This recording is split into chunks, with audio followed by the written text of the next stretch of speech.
Our 24th winner is another past winner, Vivien Leigh. She won for her role as Blanche Dubois in A Streetcar Named Desire. A Streetcar Named Desire is based on the very famous play of the same name, with most of the main cast returning for the movie, including a basically unknown Marlon Brando, with the only newcomer being Vivien. Because of this, the rest of the cast had very good chemistry already and knew how to play off of each other, making Vivien the outsider. But this actually worked pretty well for the plot. The movie follows Blanche as she arrives in New Orleans to live with her sister Stella and Stella's husband Stanley. Stanley is, to put it lightly, a terrible person, and he does not like Blanche at all and makes her life in New Orleans hell. Obviously, this movie is a classic and it deserves that status. Watching it today, it doesn't seem very different from modern films, and that's what makes it revolutionary because of how modern it was at the time, and most of that is because of the performances. Pretty much everyone besides Vivien acted with method acting, a crazy new technique, but Vivien still used the classical style, and I think it worked really well to separate her character more from everyone else. Vivien is honestly unrecognizable as Blanche, and she played her incredibly well. Alright, ratings time. For acting, I'll give her a 9, and movie quality an 8. For deservedness, there aren't really any notable nominees besides Katharine Hepburn again in The African Queen, so I'll give her a 10. Our 25th winner is Shirley Booth. Continuing the trend of adapting plays into movies to get a Best Actress winner, she won for her play-originated role as Lola in Come Back Little Sheba. This movie follows the husband and wife duo of Lola and Doc after they rent out a room in their house to a young college student, Mary. Doc starts taking an interest in Mary, which is, kind of weird, but so is the age gap between Lola and Doc, so, honestly, this movie just wasn't my thing. After watching classics like Streetcar and Born Yesterday that felt very modern and even revolutionary for the time, Come Back Little Sheba feels very dated. It reminds me of Best Actress winners from the 20s and early 30s, just very old feeling. Shirley Booth's performance is nothing special except she continuously calls Doc Daddy, and sure, I guess, but I wish she wouldn't. Alright, ratings time. For acting, I'll give her a 4 and movie quality a 3. For deservedness in the noms category, we had Betty and Joan in The Star and Son and Fear, respectively. And in the not nominated category, there wasn't anyone special, just Debbie Reynolds in Singin' in the Rain. How was she not nominated? Even with seemingly little competition, I'll give her a 3 because this performance really did nothing for me. Our 26th winner is another actress that I'm sure nobody has heard of, Audrey Hepburn. She won for her breakout role as Princess Anne in Roman Holiday.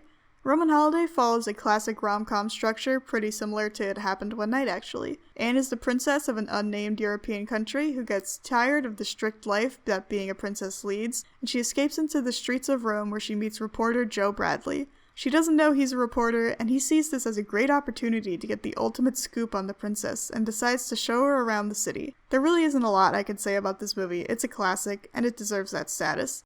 Audrey is just really captivating on screen, and it's easy to see how she became a cultural icon. She has great chemistry with Gregory Peck, and she just plays Anne so effortlessly, it's a grand old time to watch. Alright, ratings time. For acting, I'll give her an 8, and movie quality a 9. For deservedness, there's only really one other nominee that speaks to me, and that's Deborah Kerr in From Here to Eternity, which is most known for this iconic scene.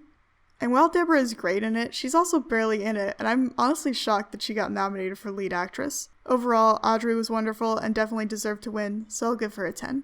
Our 27th winner is Grace Kelly. Known for her roles in Hitchcock movies, she won for her role as Georgie in The Country Girl. The Country Girl is about a married woman whose husband is an alcoholic who means well but ultimately sabotages his own life. Sound familiar? I know this award season has been talked to death about, but it's honestly insane that Grace Kelly beat Judy Garland this year. I don't consider myself a huge Grace Kelly fan, but I liked what I had seen in Rear Window and Dial M for Murder. None of what I had enjoyed previously is present in The Country Girl. We all know the Oscars love when actresses de-glam for a role and have to act their heart out, but this performance really did nothing for me. Just look at an emotional moment from The Country Girl versus A Star is Born. You take on the job with waving banners and 10 hours later hand it back. You're telling me he has to be watched? He has to be nursed and guarded and coddled, but not by me. I'm going back to New York to the peace and comfort of a quiet room. For the first time in years, I won't have to wonder where he is. George, he'll be in the strong, sober hands of Bernie Dodd. Listen to his lies. Well, my heart goes out to him because he tries. He does try. But I hate him for failing. I hate me, too. I hate me because I failed, too. Like, who would you have given the award to? Alright, ratings time.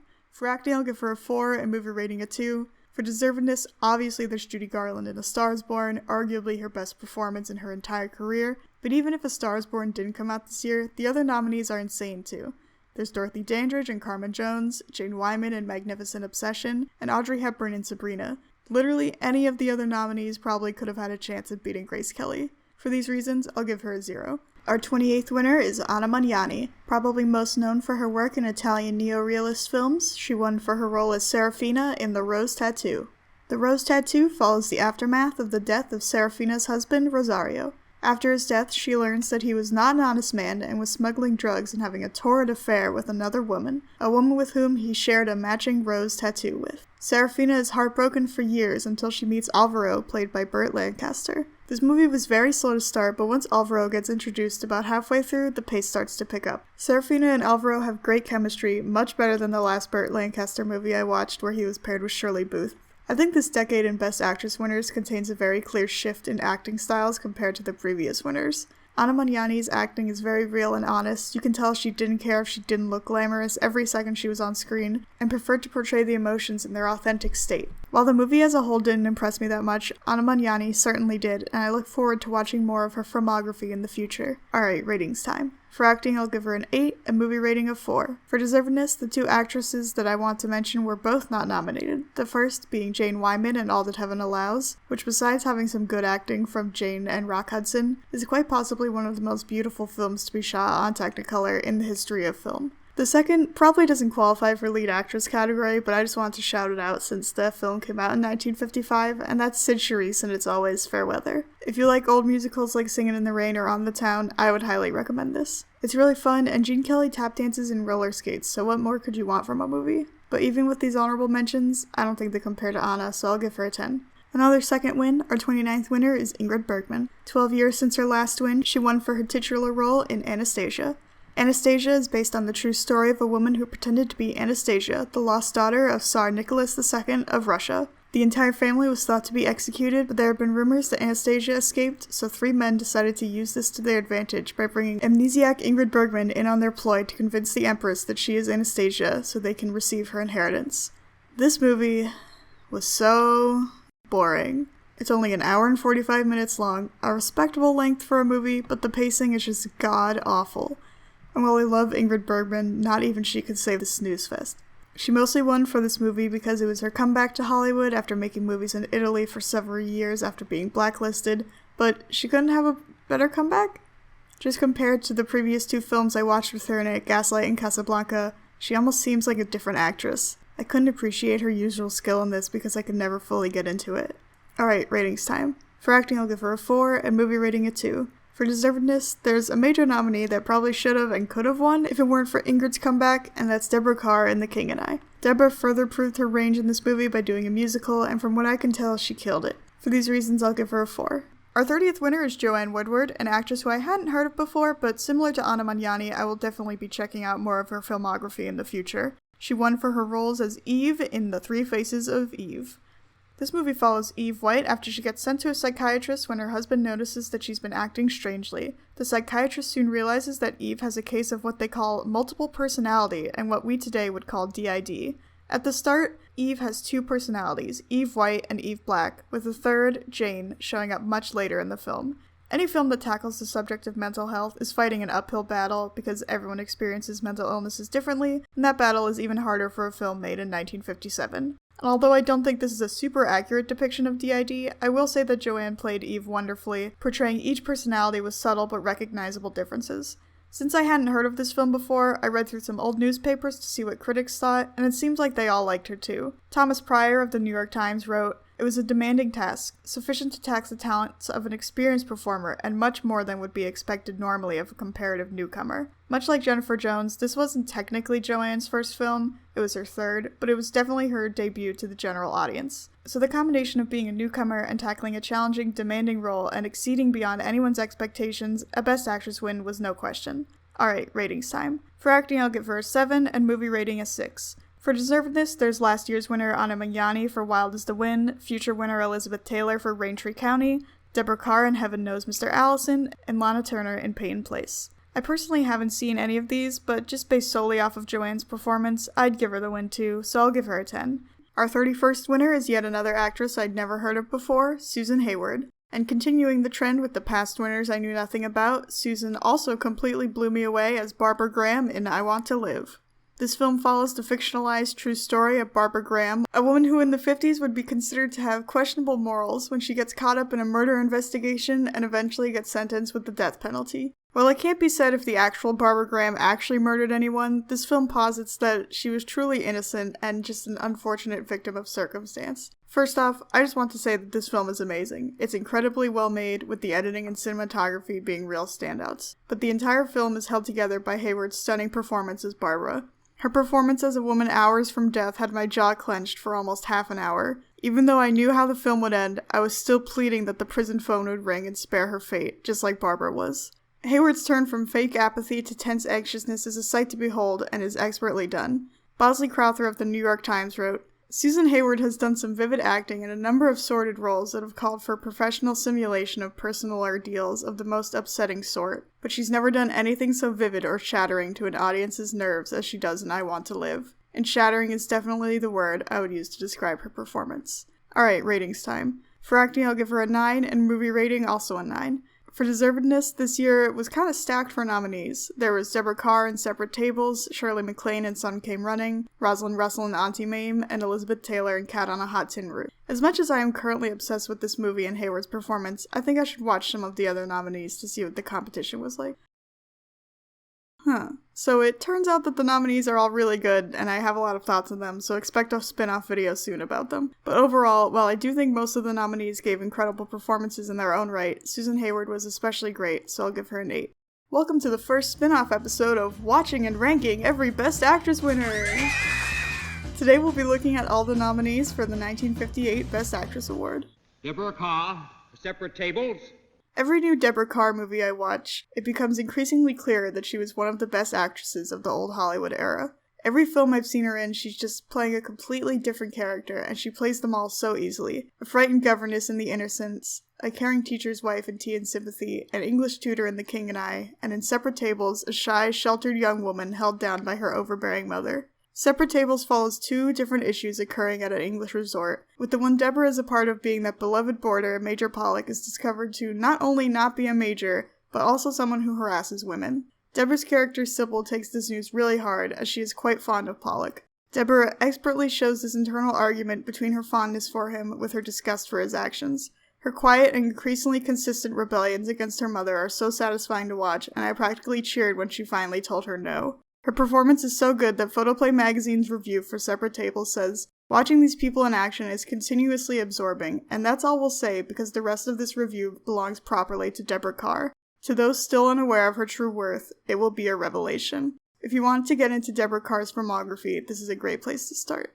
Miss Shirley MacLaine, for Some Came Running.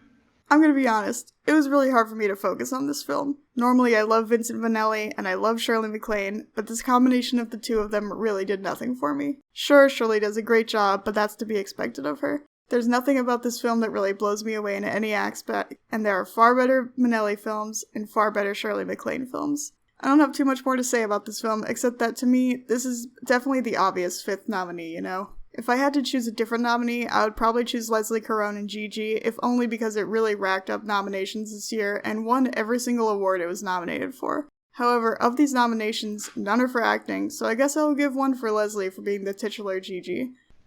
Next, Rosalind Russell for Auntie Mame. Auntie Mame is an epic following Mame Dennis, a high-life-living partying gal who inherits a son after the boy's father dies, leaving her his only living relative. It's a pretty well-known fact about me that I don't really like super long movies, and this 2.5-hour-long film really drags in some parts. Rosalind Russell really goes all out as Auntie Mame and gives her character so much spunk no matter what hardship falls upon her. However, her performance is really the only part I liked about this film, and at parts, I felt like I was getting overexposed to her talents. Like, great, another silly scene is about to happen. Oh my god, how am I only 45 minutes into this movie? Although if that's all there is to complain about this film, then it's really not that bad, just entirely not my thing, and Roz definitely deserved her nomination. I think her and Deborah could have easily beaten Susan Hayward for no other reason than their talents in their respective films. Miss Elizabeth Taylor, for Cat on a Hot Tin Roof. Photoplay magazine states about this film, an engrossing film which packs a tremendous wallop, due largely in part to expert acting. First off, I think we as a society need to bring back the word wallop to describe things. Secondly, the acting in this film is phenomenal. Although I mostly think that Paul Newman steals the show as Brick, his performance is amplified by how he plays off of Liz Taylor's Maggie. I so wish this film hadn't been so impacted by the Hays Code, because it unfortunately makes the story a bit watered down, even though it is insanely obvious that Brick's entire internal struggle is that he can't accept that he's gay.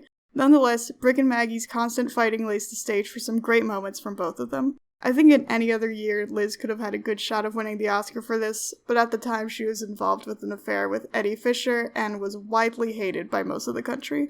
At least she gets awarded in the future for her abilities, unlike some of the other nominees. And those are the nominees for Best Actress in 1958. Our 32nd winner is the first actor who had never worked in Hollywood to win, Simone Signoret. She won for her role as Alice in Room at the Top. Room at the Top follows the most insufferable man in the world, Joe Lambton. Joe desperately wants to climb his way to the top of the business world, and thinks that the best way to do this is to seduce and marry Susan, whose father is the head of one of the biggest businesses in the area. Joe, however, is quite the ladies' man, and while he works on seducing Susan, he also seduces Alice, a very unhappily married woman. It was really hard to understand Joe's motivations in this movie. I think he just wants to be with a woman no matter what, even though that goes against his other goals sometimes, making his decisions very frustrating. He also just, sucks as a person, and gets mad at Alice for having a singular nude photograph taken of her when she did modeling, as if he is not the other man in a marriage. I think this film is really held together by Simone Signoret's stellar acting as Alice. The entire runtime I was just waiting for her to come on screen to balance out how much Joe sucks. Besides Signoret's performance, this movie was somewhat enjoyable in that it felt very different from your average Hollywood film. The dialogue was much more casual and realistic, the ensemble scenes were shot very well, and it looked like they shot on location, which gave it a sense of realism that I really enjoyed. This film is Jack Clayton's directorial debut. He's probably most known for The Innocents, which is an incredible Deborah Kerr film. Fun fact, The Innocents is based on the same source material as The Haunting of Bly Manor, and Jack Clayton is where Danny gets her last name from. Anyway, in Photoplay magazine, an article states, if the Academy doesn't award Signoret for the Oscar, they didn't give it to the best performance by an actress. And on that note, ratings time. For acting, I'll give her an 8, and movie rating a 5. For deservedness, I watched all the nominees except for Audrey Hepburn in The Nun's Story. Sorry, Audrey. Katharine Hepburn and Elizabeth Taylor were both nominated for Suddenly Last Summer, which is quite possibly one of the most insane movies I've ever seen from before the 70s. I don't want to say anything about the plot to spoil it, but Liz gives a great performance, and so does Katharine, as always. Katharine also has one of my favorite character entrances in a movie ever. Mrs. Venables on her way down. Just like an angel coming to earth as I float into view. Sebastian, my son Sebastian, was very interested in the Byzantine. The other nominee is Doris Day for Pillow Talk, her only Oscar nomination. Pillow Talk is super fun and introduces us to the great rapport that she and Rock Hudson have, and it's honestly a crime that this is her only nomination, but we all know how the Oscars hate comedies. Even though all of these actresses gave great performances, I think Signoret really knocks it out of the park, so I'll give her a 9. Our 33rd winner is no newcomer, having won for her 4th nomination in a row, Elizabeth Taylor. She won for her role as Gloria in Butterfield 8. This film follows Gloria Wondrous, a call girl who gets entangled with Weston Liggett, a married man. After a night together, they decide to see each other again and eventually start to fall for each other. And that's really all there is to this plot. I'm gonna be honest, I did not like this film very much. I think it has a few good aspects. Liz's acting is one of them, along with the cinematography, but other than that, there's very little I enjoyed about it. It just felt like a real slog to get through, and knowing how well Liz can act, it made me wish I was watching any other movie with her in it. Although she does say this, Mama, face it! I was the slut of all time! Which is a fun line, I guess. Oh, and another fun thing is that there are several times in this movie when Gloria and Weston are being flirty in public, and there are people in the background clearly watching them, which I really enjoyed. Alright, ratings time. For acting, I'll give her a 5, and movie rating a 2. For deservedness, I think this year is a huge robbery of Shirley MacLaine in The Apartment, which ended up winning Best Picture this year. The Apartment is one of my favorite movies. I rewatch it every year for New Year's. Ring-a-ding-ding. And Shirley's performance is a big reason for why it's so rewatchable. She's just so likable, and her chemistry with Jack Lemmon is great. And along with her is once again forever robbed Deborah Kerr in her last Oscar-nominated role in The Sundowners. Based on these, I'll give her a 3. Here are the overall scores and rankings, and next time we'll look at Sophia Loren in Two Women.